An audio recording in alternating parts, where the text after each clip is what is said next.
Welcome, everybody, to today's Mentor Time. This is one of my favorite topics. Many of you who've been with me before know this. I love to talk about anybody can quantify results even if they don't have numbers. And it's especially germane to all of us who are here today for the kind of work we do. I want to tell you just a brief story about when I went looking for something in a dresser in my guest room, which I don't go into all that often. Pulled open the dresser drawer, was pawing through some of the things I had stacked up in there from when I moved in 20 years ago. And I found a picture of my grandmother.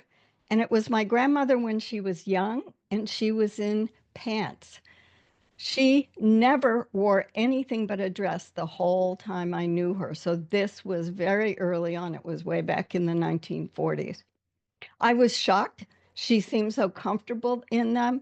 It was really fun for me to see a different side of the grandmother that I never knew. And I felt like I discovered a treasure. So I'm curious about, has this ever happened to you? I'd love to know in the chat if anybody's had a surprise opening up something. It's part of what we're going to talk about today with trying to find evidence for our results. So if you do, you're welcome to put it in the chat. And I'm going to tell you what today's takeaway is. Quantifying your results. And I put quantify in there because it doesn't always feel like it when it's not a number. But quantifying it in the way I will show you does give you powerful career stories. So here's what we're going to cover today. We'll start with numbers. Then we'll go on to excavating your evidence. And it's not just a process. I'm going to show you several examples. And as I send out the captioned video to you all in 24 hours, I will also send you a slide deck so that you can see more detail on how to construct some of these formulas, the formulas I'm showing for writing your evidence-based statements. And then we'll end, as we always do, with what should you do? And there are actionable advice for you to take forward. So when we start with numbers, here's the kinds of things I hear from people that attend here that I've worked with. Sue, I don't have sales numbers. I developed all these processes for grants management, and I've done compliance, but I don't have any numbers of anything. Other people say, Sue, I'm a member of a team. I hear this very frequently. I assisted in the co-design of cultural events with teachers and the recreation center. I don't have any results by myself. Or they say, I don't have a defined role. Look at me. I coordinate a big, busy office of 8 different officials in a government ministry, and I'm answering emails, I'm forwarding things for their action, I'm trying to help customer service who's calling in this very busy public utility it was. And those are things that we all understand as knowledge workers, and the kinds of results we sometimes feel like we have, like we're busy doing, we produce something, but what do we really say that we've done? So let's talk about excavating our evidence. We're going to dig deep under the mountain, or maybe you don't have to dig so deep. Some of you on here have done some of this with me before. I'm going to show you a framework for quantifying results. And this is how I can make really clear to you all that you don't have to be a person who does sales, who says, I did $6 million in sales in 6 months. You don't have to be the landscape expert who can point to a beautiful front and backyard and say, I did that from design to completion and now can point to it. So work products, as we go forward, first, is what I call your intellectual property. Now, I know this is new to some of you, whoops, and not to others. Yes, sorry, I covered up my chat box. In the chat box, I'd love it if you would tell me, have you heard of something like this? Just either yes or no. And if you want to add any information on what it is, that would be fine too. I'm just curious if you've heard about it. I did notice in the last year or two, a couple people have started using intellectual property. Yes, I'm hearing from people that I know have been to work with me before. Oh, great, Laura. I'm really glad. That's great. And Ron has, for sure. Definitely. All right, great. Oops, trying to get to my arrows here. So those don't have numbers in them, but the way I define it very quickly is work products are the things that demonstrate the knowledge work you've done, any of the work you've done in a tangible way. And there's two ways generally knowledge workers produce things we write and things we speak.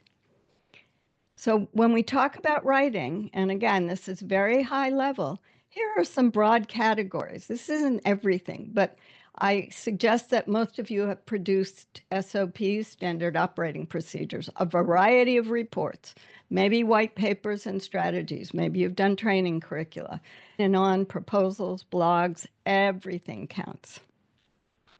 Similarly speaking, briefings. A lot of you do a lot of briefings and you don't even realize how many times you're doing them. Maybe you're providing training, learning delivery, going to meetings and presenting at meetings, conferences, seminars, press and media. Sometimes you're interviewed and you're not even thinking, oh, yes, that shows my expertise. And guest speaking if you're being invited to speak. So either in Slido or in the chat box, please, I want to know how can you quantify things you write or speak? If you have any ideas on that, I would love to hear your ideas on how do you think so far you could quantify these things? And I'm glad for all the experience you all are bringing. It helps me. I don't have to say everything.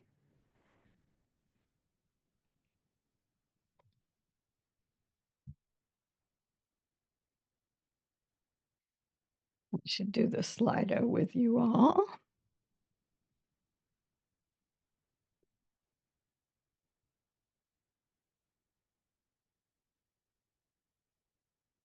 Ron says number and frequency of giving talks, writing papers, or reports. Yes, that's good.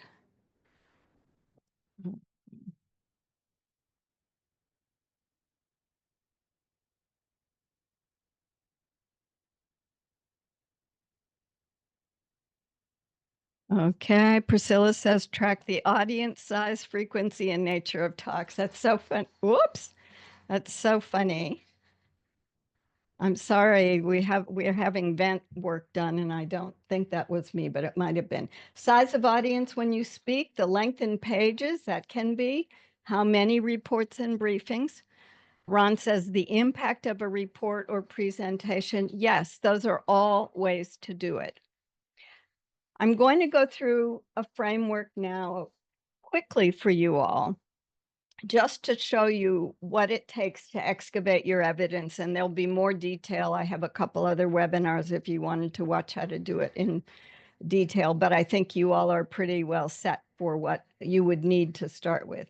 So you identify your contributions, you show how the results were captured, and then you look at categorizing them. So you're basically like being back in stats class, getting all the data, cleaning the data, and trying to aggregate it when you categorize it, and then finally using the result that you have.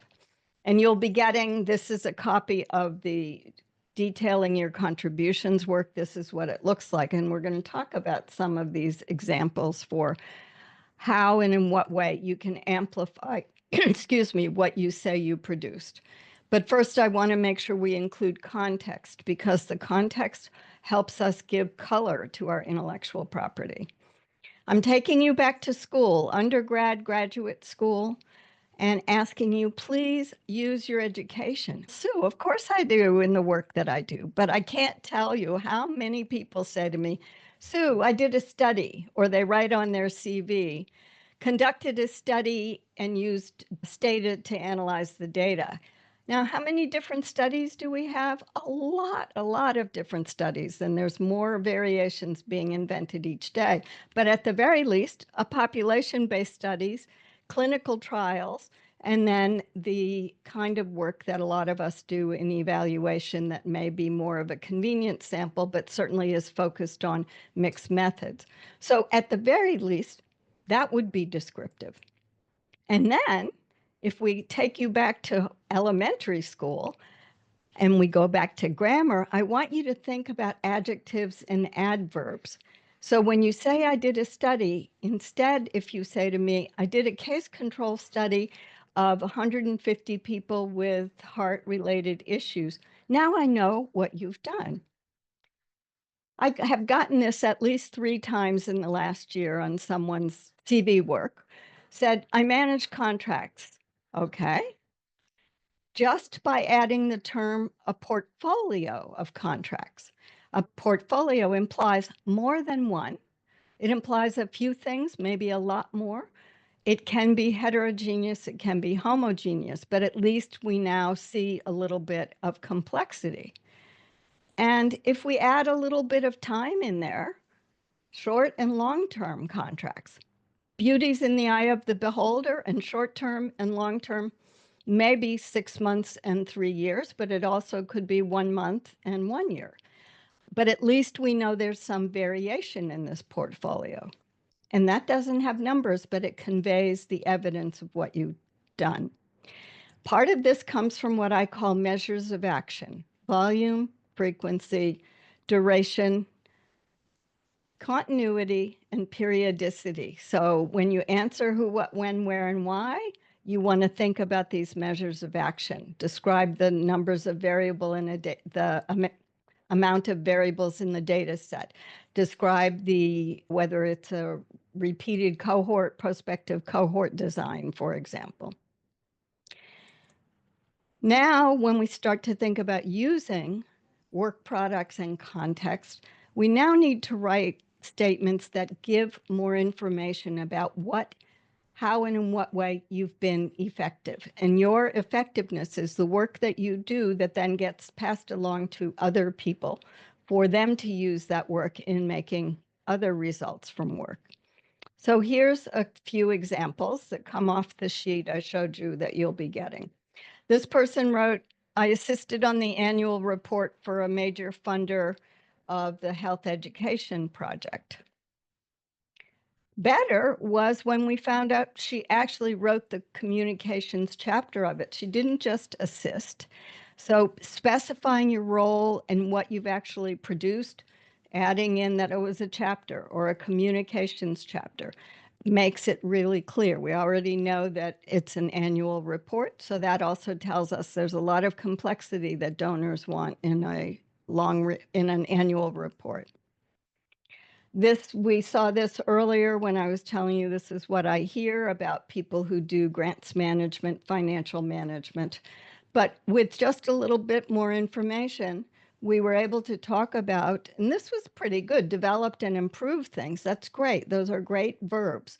But now we know developed and improved 5, but even the word several, similar to portfolio, we know it's more than a couple. We know it's not 10. You could say that if it's several, you should be able to count them, but you never know. At least several tells us something.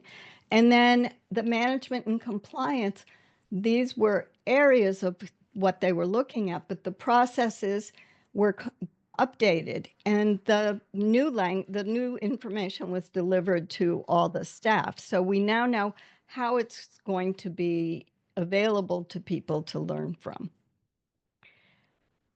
In the chat box or in Slido, choose your emoji level for your comfort with quantifying results at this point. And I know I'm going very quickly, but again, all of you have a lot of experience with this already. Oh, I'm here already, great. Ron's happy. He says he's good at it. Okay, great. Paula's not so comfortable. Priscilla says not everything can have equal weighting, though. And that's very true. Peter says he's okay with it. This isn't easy. It takes practice. Laura's medium comfortable. Thank you all for sharing how you feel. It does take practice, but I'm also hopeful that you will see that the 2 different formulas and a lot more examples will help you feel comfortable in learning how to write effective evidence-based statements. Oh, that's why I didn't get the results. I forgot to turn the page. That was me, and I actually had a 5 in there, but that's all right. All right, so now we're at the what should you do part of it. And these gears are all working together in some fashion, and they represent the way we go forward. But I want you to get comfortable with a different way of rephrasing things. This is part of the formula for how to write evidence-based results that basically reminds you what components need to go into how we write things. You saw several examples today from the very beginning through the ones I just went through, where people are writing what I call the doing. So this is the doing. I conducted web analytics to ensure the marketing campaign starts with data and analytics to develop and optimize marketing efforts. That's great. This is not a knock on that. Conducted is a good word, a good verb, and we do have some more information in there. The green is actually what the web analytics are influencing. So if you go at it from the doing to the done, you can use that last phrase, and that's what usually happens. It takes us a line or two to get to the actual either output or outcome. Developed and optimized marketing efforts through conducting it. So you're saying, I didn't do all of the work on developing and optimizing marketing, but my work contributed to that. So that's the done. And if you want to, flip this gear on its head, and we start out with the big gear, which is going to drive everything, you now can go to outcomes. You don't always have outcomes, or you don't always feel comfortable in phrasing them, but it would be something like increased company brand recognition, which is what the goal of the marketing campaign probably is. This was my words based on the example that the person gave me to use. And then the rest is the same. Buy is your role, developing and optimizing marketing efforts. And the through is his conducting web analytics. That's more of a tool, a process approach to doing it. So here's another doing. I see this in various iterations: creating something, writing something, organizing something. In this case, branding materials, branding content materials to educate customers. But the goal is for client retention and acquisition. That's great. That's a great outcome. But pull it to the front, because when you say increased this through educating, now, Laura doesn't know this about me. Other people you may remember, I am a program evaluator, and it's really hard sometimes for me because I know that I'm asking you to say things that we don't necessarily have Sue's evidence right up front. But what you're saying is, I'm contributing to a higher level goal of the company through the work that I do, which is not creating the branding content. It's making sure that customers are getting educated because of the branding content that I did, whether I conducted that or not. So in a way, two levels of outcome. I skipped the middle step of the done for this. If you did nothing other than said, improved client retention and acquisition by creating branding content materials, that would be fine too. So it's all in how you can tell a story that gets people's attention. And before I finish up, I want to remind you, those of you who don't spend as much time with me as Peter and Ron do, understand that the left margin is your best friend. People scan everything now. When we open a web browser and we're looking for something, we don't start reading the first line in an F pattern. We scan down the window that's open, and then we go back and decide what we're going to read. We want to capture attention. So when the information's right on the left margin at the beginning of the line, people are going to capture that, as opposed to making people go, as you can see in the first example, all the way to the second line to the right-hand side to look at finding what the outcome is. So this is a quick review with a few options for you to learn about the formulas. I didn't want to take you through all these. Laura, for you, I just want you to know mentor time is your time to lean back and learn when you don't have to do anything other than a little bit of chat box or Slido stuff. But you will find some videos helpful, probably all of you, for being able to quantify numbers with more examples. And I will make this offer, and I always welcome it. If you submit any information, either on the forums, and you'll get the links to the forums, they're Google Forms, or you email me something and you want me to look at the efforts you've made out of context, but I'll take it. I'll try to do something for you to get you started, because I understand it feels challenging because you don't quite get it, because we don't speak that way. I'm trying to educate recruiters and hiring managers to be looking for this, so that when you quantify your results, even without numbers, you actually have results that are your powerful career stories. So before I open this up and ask Ron for comments, I want to know if you'll please put in the chat box, if you feel comfortable, how will you use what you learned? You can tell me what you learned. You can tell me what you're going to do with it. If you don't want to do anything with it, that's fine too. As we always say, this is your professional development and you're here learning, and I can't ask for anything more than that. So I'll give you a few minutes to write.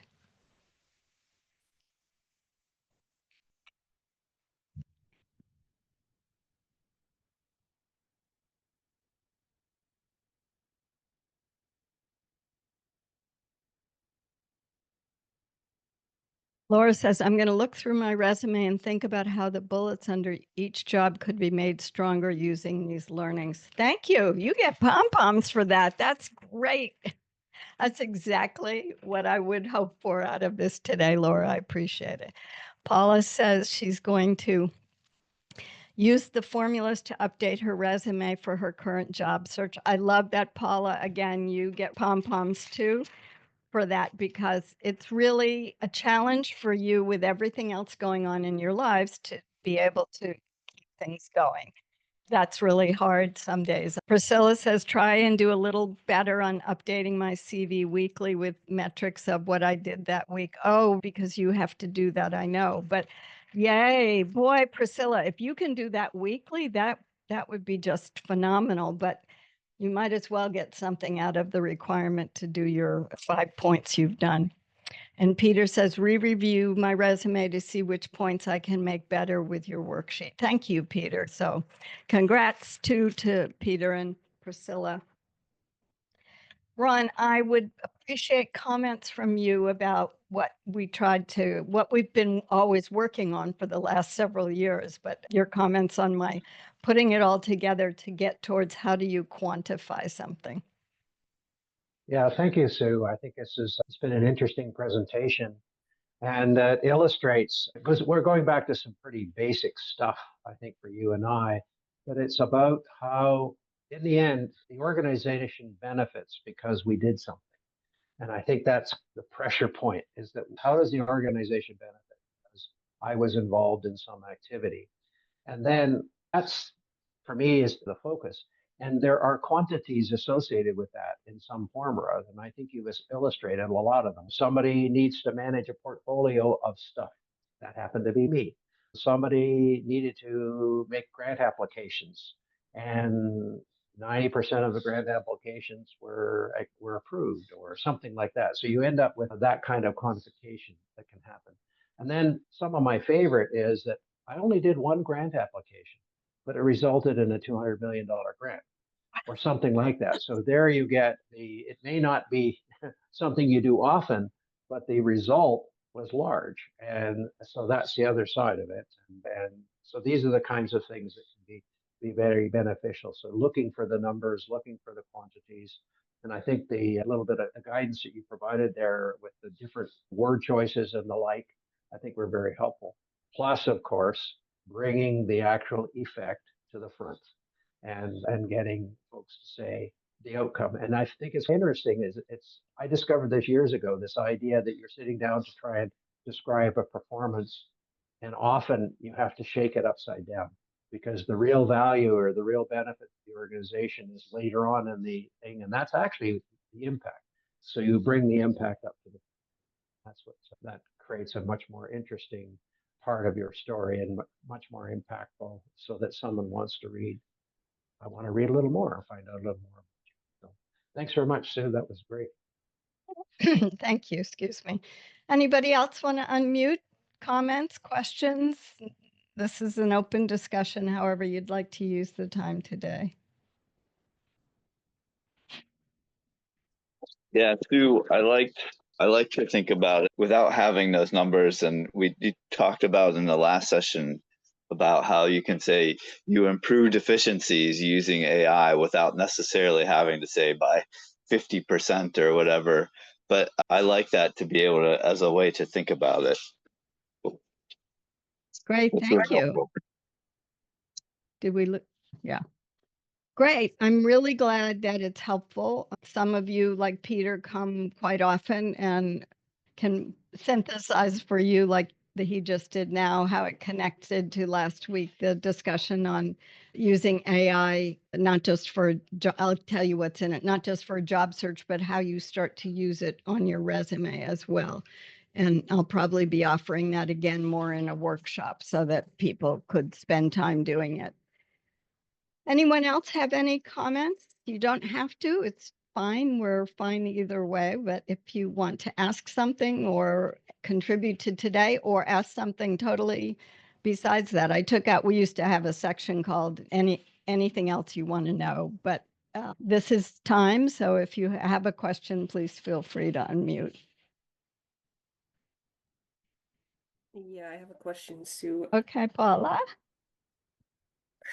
So first of all, thank you for having this workshop. I feel like my questions are pretty much always like on the same theme of how do I like what I'm doing right now is contributing to reports and just commenting on stuff. Can we change this? Can we change that? Can we add that? Like nothing, not like writing sections of it or anything that I would consider significant. And then I'm like doing like little projects here and there, like training a few colleagues or like just little projects. So I don't know how to like make that seem anything like valuable or worthwhile, or basically I was just, if you have some guidance on how to.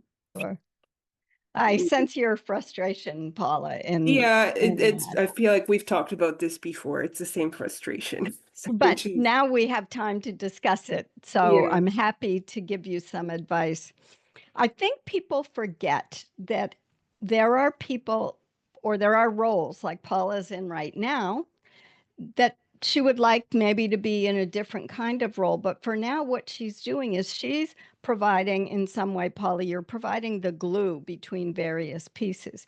And you're also providing quality control. And I think it's important. This question is great because it allows me to remind you that we need people who are helping us with quality control. We need people giving us different perspectives on whatever you're doing in the report. You said, I'm adding to this, I'm making comments. Every comment you all make, and some of you have been in the course and have filled in evaluation forms for me, those are so incredibly helpful that I'm not going to make a double negative.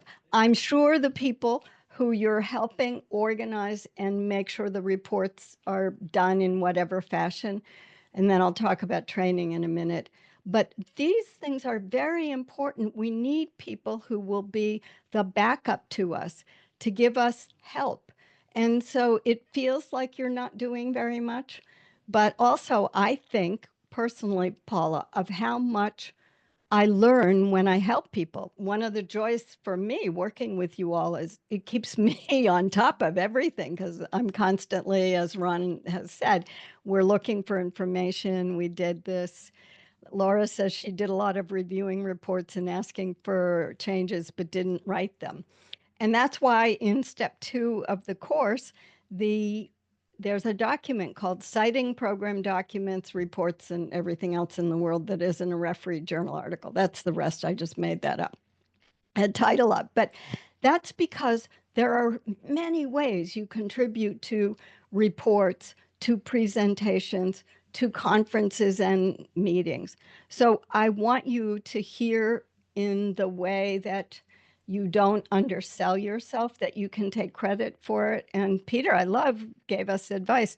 Call it technical advising or improving content and readability. I think the second one, Peter, for me, I'd actually want to take it up a notch. I would want to say something like increase the effectiveness for readers, the readability and all of that. You said improving it, but I want to push it to they are going to be able to read it better because of Paula's second eyes or third eyes or whatever. I'll talk about training in a minute, but Ron, you have comments on that, I can tell. Yeah, I think it's yeah. What I'm hearing is it's one of those jobs that if you weren't there, the place would fall apart because it's there. It's an important job, and I think because initially I was thinking, okay, you do technical editing, you improve the quality of the documents prior to going out. If you didn't, I think back to something that happened to me this past winter where I didn't have somebody doing the editing or the technical review of a document, and it went out with errors. And so that brought embarrassment to me and the organization. And so when that happens, that's the result of someone not being there to do that quality task. And that's what I would think that you're doing is you are keeping the organization from embarrassment. Don't want to say it that way. Ultimately, that's the value that you bring to the organization. And then there's the training tasks, et cetera, which we can talk about in a moment. Peter has a comment also. Peter, go ahead. Yeah, I was going to say, Sue, you mentioned the how to cite other than your peer-reviewed articles. That was a super hard but super good exercise that I went through about 3 or 4 years ago. I sat down and just started writing all of the documents that I had some hand in authoring. So whether I was the primary author, whether I was a contributor, whether I was an editor, and before doing that, I thought, oh, I probably only have a few of these and that. And now I have 70 documents and 40 training modules and webinars, and I can put those numbers on because I went through that exercise, collecting them all and writing down all the things. So that's a super good thing to go through too. That's a great example. That's great. Paula, in terms of training, you can take credit for that too. It doesn't have to be some formal training program that there's a curriculum for. You can talk about mentoring people into doing what you do or helping the team. You can talk about training people if you're onboarding new members. I'm not sure exactly what you do, but that can be also an activity. So when you think, and this language may be new to Laura, but I talk about 2 to 3 task areas for each job. And those are the big areas of what our done is, the kinds of things we produce, but not, I did a report, I met with the minister 3 times. It's the represent and provide guidance and updates to the Ministry of Health while also managing a team, for example, might be a task area. Under your task area of training and mentoring, coaching, helping people do their job better, you can write a bullet or 2 about frequently train or routinely train or twice a year, whatever, some measure of action you can put around it. X number or 2 to 3 employees who want to learn how to do blah, blah, blah, or who are needing coaching in this so that they can expand the work they're helping their supervisor do, whatever is the reason for it. Paula, do those suggestions help you? Oh, Ron, did you have something? I'm sorry, I jumped in. Well, yeah, no, it's just that it reminded me of the experience I had with my son, and where I was helping him with his developing his resume, and it turned out that he was the go-to person. So it wasn't necessarily a formal part of his job. Whenever people had difficulties, they always went to him because he had the ability to help them, and etc. That may be the kind of thing that you find yourself in, and so maybe that's what you're looking at is that people come to me in order to get problem solved. They come to me because I can help them do certain tasks that they were having difficulty with, whatever. And that may be the kind of thing that you might be experiencing. Thank you, Ron, for that. Paula, has that been helpful? Yes, very much. Yeah, especially, yeah, just trying to reframe it and seeing the value or the usefulness and then trying to put words to it. That's been very helpful. Thank you. I will send all of you the Fathom link that has the full transcript because of the words we threw around and talked about today. So for anybody that wants to use those, as well as the chat box information, because you all had good ideas, and Peter's title, which I think it's great. Depends, Paula, I don't remember now what you're working on, but you certainly could say something like provide technical advisory services on improving report quality or ensuring report quality or whatever. So, Thank you. all right. So everybody has to drop off. Thank you for sticking around this long. I'm going to say pom-poms to all of you for showing up. One more set of my Mardi Gras pom-poms. Mardi Gras is coming soon, not soon, in several weeks. Ron, would you please close the meeting for us today? Thank you very much, everyone. Thank you, Sue, for a great presentation on helping us to quantify our various work products and give us guidance there. So thank you very much for that. And we'll see you again in a couple of weeks for Mentor Time.